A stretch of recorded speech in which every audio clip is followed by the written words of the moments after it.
Halo teman-teman, apa kabar? Bertemu lagi dengan saya, Supriyatni, di channel Supriyatni 86. Dan saat ini saya akan membahas tentang FR SKB Pedagogik untuk semua guru pada hari yang ketiga. Tentang studi kasus dan analisis.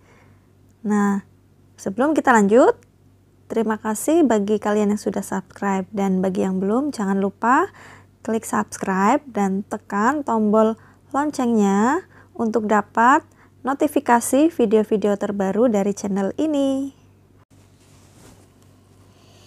Untuk FR hari yang ketiga, tanggal 3 September 2020, tentang kompetensi pedagogik, saat ini yang dibahas adalah studi kasus dan analisis. Yang pertama itu tentang prinsip penyusunan RPP. Kemudian gaya belajar siswa, opsinya itu impulsif dan reflektif. Kemudian karakteristik teori belajar, dan yang keempat adalah media pembelajaran dan IT. Soal yang pertama, salah satu prinsip penyusunan RPP adalah mendorong partisipasi aktif peserta didik. Maksudnya adalah A. Proses pembelajaran dirancang dengan berpusat pada peserta didik untuk mendorong motivasi, minat, kreativitas, inisiatif, inspirasi, kemandirian, dan semangat belajar. B. Proses pembelajaran dirancang untuk mengembangkan kegemaran membaca, pemahaman beragam bacaan, dan berekspresi dalam berbagai bentuk tulisan. C. RPP disusun dengan memperhatikan keterkaitan dan keterpaduan antara KI, KD, materi pembelajaran, kegiatan pembelajaran, indikator pencapaian kompetensi, penilaian, dan sumber belajar dalam satu keutuhan pengalaman belajar. Kemudian yang D, RPP memuat rancangan program pemberian umpan balik positif, penguatan, pengayaan, dan remedi. E, RPP disusun dengan mempertimbangkan penerapan teknologi informasi dan komunikasi secara terintegrasi, sistematis, dan efektif sesuai dengan situasi dan kondisi. Kita lihat kata kunci dari soal ini adalah mendorong partisipasi aktif peserta didik. Jadi jawaban yang mendorong partisipasi aktif peserta didik yaitu yang A. Proses pembelajaran dirancang dengan berpusat pada peserta didik untuk mendorong motivasi, minat, kreativitas, inisiatif, inspirasi, kemandirian, dan semangat belajar.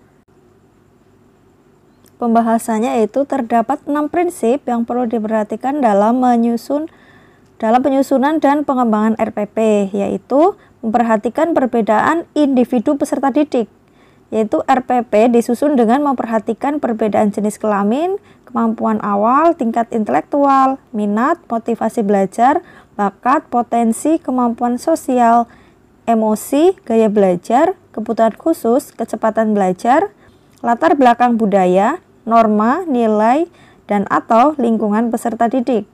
Kedua, mendorong partisipasi aktif peserta didik.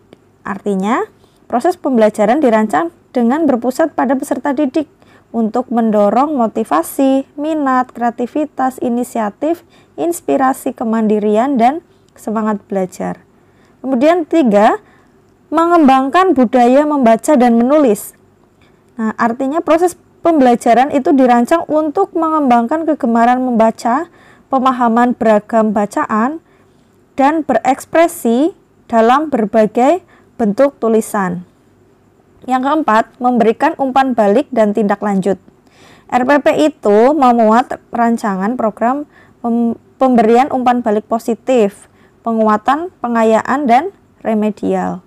Yang kelima, keterkaitan dan keterpaduan. Artinya bahwa RPP disusun dengan memperhatikan keterkaitan dan keterpaduan antara SK, KD, materi pembelajaran, kegiatan pembelajaran, indikator pencapaian kompetensi, penilaian, dan sumber belajar dalam satu keutuhan pengalaman belajar.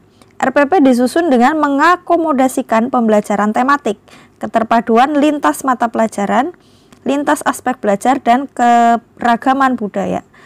6. Menerapkan teknologi informasi dan komunikasi.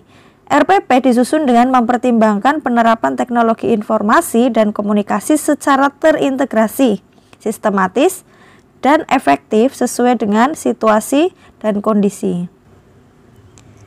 Jadi jawaban yang tepat adalah yang A ya.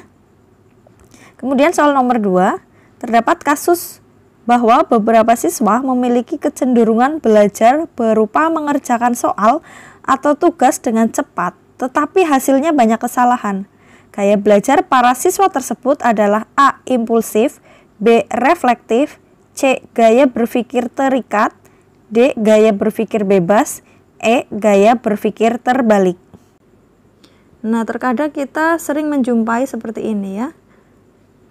Mengerjakan soal atau tugas dengan cepat tetapi hasilnya banyak kesalahan. Ini termasuk gaya belajar impulsif. Jadi jawabannya adalah yang A. Kita lihat untuk pembahasannya. Gaya belajar siswa itu bermacam-macam. Yang pertama, gaya belajar siswa dalam menyerap pelajaran. Itu ada gaya belajar impulsif, yaitu cara belajar siswa dalam menyerap pelajaran cenderung dengan cepat-cepat mengambil keputusan tanpa memikirkan secara mendalam untuk memahami konsep-konsep informasi yang telah diterimanya. Yang B, gaya belajar reflektif, yaitu cara belajar siswa dalam menyerap pelajaran melalui pertimbangan, memikirkan semua konsep informasi yang telah diterimanya terlebih dahulu sebelum mengambil keputusan atau yang dipahami. Kemudian gaya belajar siswa dalam memecahkan pelajaran. A. Gaya belajar intuitif, yaitu cara siswa memecahkan masalah atau menjawab pertanyaan dilakukan hanya secara intuisi atau menurut perasaan saja.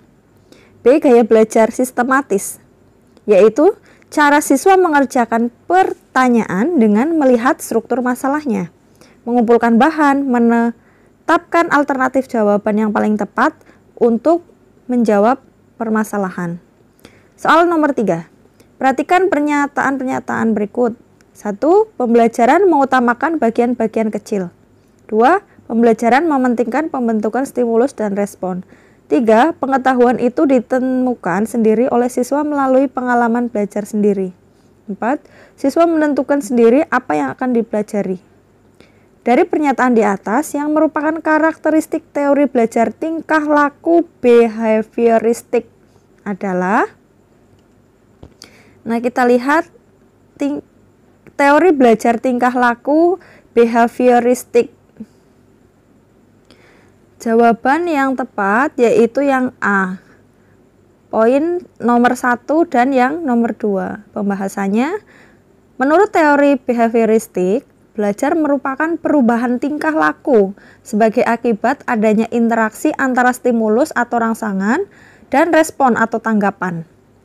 Ciri dari teori belajar behaviorisme yaitu mengutamakan unsur-unsur dan bagian kecil, bersifat mekanistis, menekankan peranan lingkungan, mementingkan pembentukan reaksi atau respon, menekankan pentingnya latihan, mementingkan mekanisme hasil belajar, dan mementingkan peranan, kemampuan, dan hasil belajar. Ya, jadi jawabannya yang 1 dan 2. Pembelajaran mengutamakan bagian-bagian kecil. 2. Pembelajaran mementingkan pembentukan stimulus dan respon.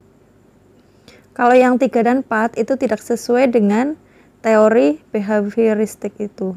Soal nomor 4, guru dapat berbagi media pembelajaran yang dibuat dengan menggunakan media berikut ini, kecuali A. Facebook, B. Blog, C. YouTube, D. Foursquare.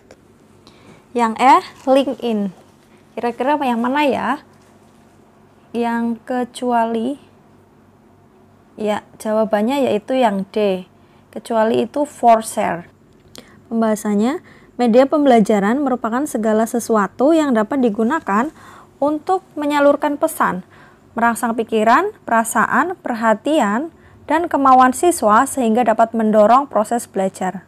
Ada banyak media pembelajaran yang dapat digunakan seperti Facebook, Twitter, blog, LinkedIn, atau YouTube. Dari soal pilihan jawaban, ya, kecuali yang D for share. Mengapa for share? Karena for share itu kebanyakan biasanya digunakan untuk sharing musik gitu ya. Kalau kita lihat pilihan jawabannya, dimungkinkan semuanya masih bisa digunakan. Tetapi di sini yang paling tidak sesuai yaitu yang D for share. Oke, kemudian lanjut soal nomor 5.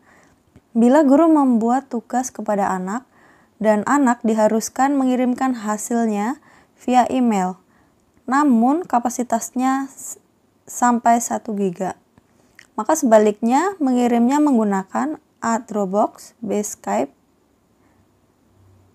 C. Facebook, D. email, D. Gmail. Ya, jawabannya adalah yang A. Dropbox. Dropbox kapasitasnya lebih dari 1 GB. Dropbox bisa digunakan untuk mengirim tugas berupa dokumen, foto, video, dan file lainnya. Dropbox merupakan pilihan yang bagus untuk mengirimkan file yang sangat besar. Dropbox bisa mengirim video dengan cepat. Pengguna Dropbox bisa mengirimkan video apapun hanya dengan link atau tautan sederhana.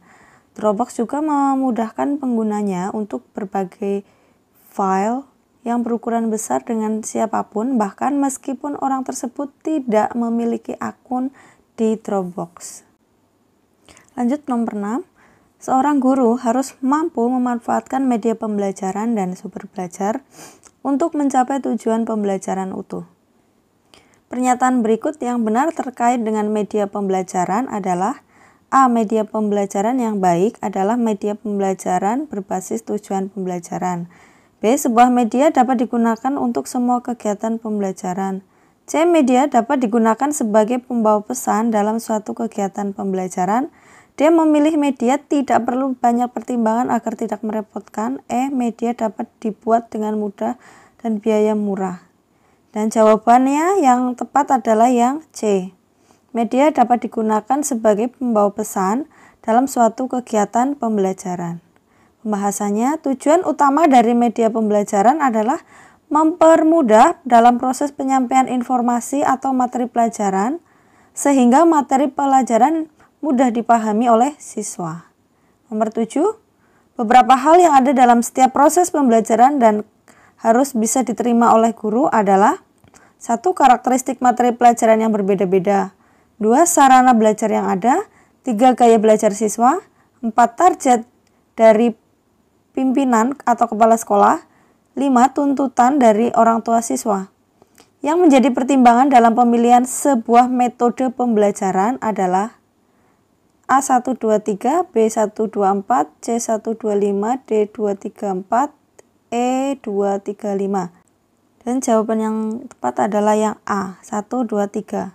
Karakteristik materi pelajaran yang berbeda-beda, sarana belajar yang ada, kemudian gaya belajar siswa. Itu hal pokok yang mendasari pemilihan sebuah metode pembelajaran adalah kesesuaian metode yang dipilih dengan tujuan pembelajaran, karakter dari materi, sarana belajar, dan gaya belajar siswa. Sudah benar ya yang A jawabannya. Oke, demikian pembahasan kali ini. Terima kasih sudah mengikuti channel ini dan semoga teman-teman bisa lolos untuk SKB tahun ini dengan nilai yang terbaik. Sampai ketemu di video-video pembahasan SKB berikutnya.